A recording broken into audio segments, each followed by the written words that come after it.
Radio नवसंजीवनी. नमस्कार शेतकरी बंधूंनो, मी तुमचा रेडिओ मित्र RJ राहुल आपणा सर्वांचं स्वागत करतो आपल्या आवडत्या रेडिओ नवसंजीवनीवर. शेतकरी मित्रांनो, आपला महाराष्ट्र हा सुजलाम सुफलाम आहे, पण अलीकडे आपण पाहतोय की जमिनीचा पोत खालावत चालला आहे. उत्पादन वाढवण्यासाठी आपण खतं तर वापरतो, पण ती योग्य पद्धतीनं वापरतो का, हे जाणून घेण्यासाठी आज आपल्यासोबत आहेत कृषी विज्ञान केंद्र, सांगवी रेल्वे येथील विषय विशेषज्ञ राहुल इंगोले सर. सर, मनापासून नमस्कार. नमस्कार सर. सर, आजचा सर्वात मोठा प्रश्न हाच आहे की शेतकरी भरमसाठ खतं वापरतात, पण तरीही पाहिजे तसं उत्पन्न मिळत नाही.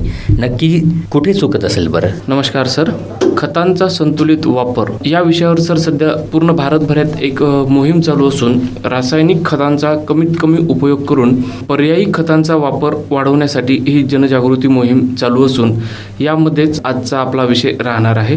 तर थोडक्यात या मोहिमेविषयी माहिती देऊ इच्छितो की या मोहिमेमध्ये मुख्य उद्देश हे राहणार आहे की शेतकरी बांधवांनी जो रासायनिक खतांचा जो वारेमाप वापर होत आहे यावर थोडाफार प्रमाणात कंट्रोल करून याला पर्यायी खतं जसे की सेंद्रिय खतं आहेत, हिरवळीचे खतं आहेत आणि जसे की जैविक खते आहे यांचा वापर वाढवण्यावर शेतकरी बांधवांना प्रोत्साहित करण्यासंदर्भात ही मोहीम असून ही मोहीम साधारण पूर्ण खरीप हंगामाभर चालणार आहे. तर या मोहिमेमध्ये विविध प्रकारचे कार्यक्रम कृषी विज्ञान केंद्रातर्फे राबवण्यात येणार आहे, ज्यामध्ये शेतकऱ्यांचे ट्रेनिंग प्रोग्राम्स असो, रेडिओ टॉक्स असतील किंवा व्हॉट्सअपद्वारे त्यांना विविध पिकांच्या खतांच्या संदर्भात माहिती असेल किंवा त्यांच्या इथं कृषी विज्ञान केंद्रावरील हिरवळीच्या खतांचे डेमॉन्स्ट्रेशन त्यांना दाखवण्यात येणार आहेत. असे विविध कार्यक्रम या जनजागृती मोहिमेमध्ये राहणार आहे आणि पूर्ण कृषी विज्ञान केंद्राचे कर्मचारी या मोहिमेमध्ये सहभागी राहतात. आज सर्वात मोठा प्रश्न हाच आहे की शेतकरी भरमसाठ खत वापरतात, पण तरीही पाहिजे तसं उत्पन्न मिळत नाही. नक्की चुकतंय कुठे? खूप महत्त्वाचा प्रश्न विचारलात. बघा, खत म्हणजे पिकांचं अन्न आहे. जसं आपल्याला भूक लागल्यावर आपण जेवण करतो, तसंच पिकांनाही ठराविक वेळी ठराविक प्रमाणात अन्नाची गरज असते. नक्कीच. आपण काय करतो, शेजारी जास्त खत टाकतोय म्हणून आपणही जास्त खत टाकतो. याला आपण अंधाधुंद वापर असं म्हणतो. यामुळे जमिनीचा सामू म्हणजे pH बिघडतो आणि जमीन आपली नापीक होऊ लागते. नक्कीच सर. मग सुयोग्य वापर म्हणजे नेमकं काय आणि त्याचे काही नियम आहेत का? नक्कीच. यासाठी नेहमी 4 योग्य 4Rs हा मंत्र सांगतो. योग्य खतं, माती परीक्षण करून जमिनीला ज्या घटकाची गरज आहे तेच खत निवडा.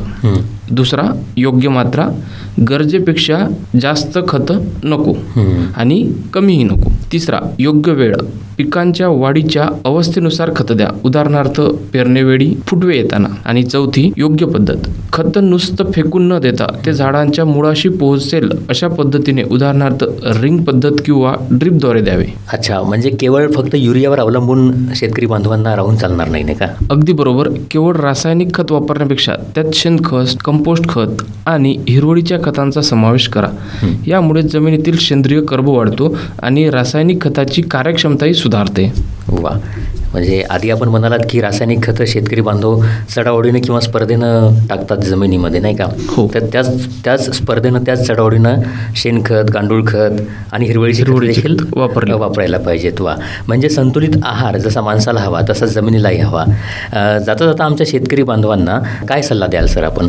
एकच सांगेन, आधी माती परीक्षण, मगच खत नियोजन. अच्छा. खतांचा वापर कमी करा, पण तो हुशारीने करा. यामुळे तुमचा खर्चही वाचेल आणि जमिनीचं आरोग्यही टिकेल. खूप छान सर. आणि आपण सांगितलेलंच आहे की माती परीक्षण करून आपण खताची मात्रा द्यायला पाहिजे आणि आपल्या जमिनीत ऑलरेडी जर नत्र असेल, स्फुरद असेल आणि वरेमाप जर आपण टाकतो तर त्याचा पिकांनाही फायदा होणार नाही आणि त्याचं नुकसानही होईल. आणि सगळ्यात महत्त्वाचं म्हणजे आपण 4Rचा जो मंत्र दिलेला आहे तो शेतकरी बांधवांनी नक्की लक्षात ठेवायला हवा. बरोबर. आज आपण कार्यक्रमामध्ये आलात आणि 4 महत्त्वाचे आर आपण सांगितले, यासोबत संतुलित खतांची मात्रा याविषयी सांगितली, त्याबद्दल आपले खूप खूप धन्यवाद सर. धन्यवाद सर.